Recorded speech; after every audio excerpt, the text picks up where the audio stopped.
Karena kebodohannya, ia terus melakukan ibadah dengan membawa najis hingga ajal menjemputnya. Alkisah, di kalangan Bani Israel terdapat seorang ahli ibadah. Ia rutin berdoa di rumahnya yang terletak di atas gunung. Pada suatu hari, ia keluar dari rumahnya untuk berjalan-jalan sembari mengagumi keindahan alam ciptaan Allah. Tiba-tiba, lewatlah seseorang yang berbau kurang sedap di hadapannya.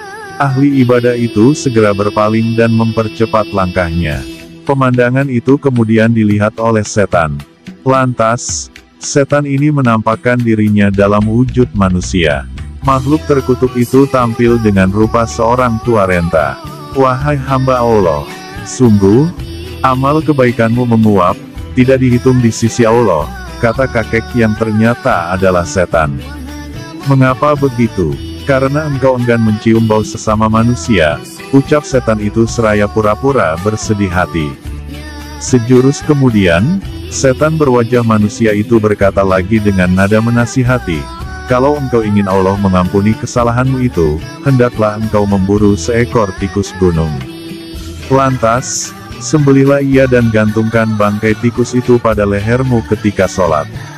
Mendengar itu, ahli ibadah tersebut langsung mengiyakan. Karena kebodohannya, ia terus melakukan ibadah dengan membawa najis hingga ajal menjemputnya.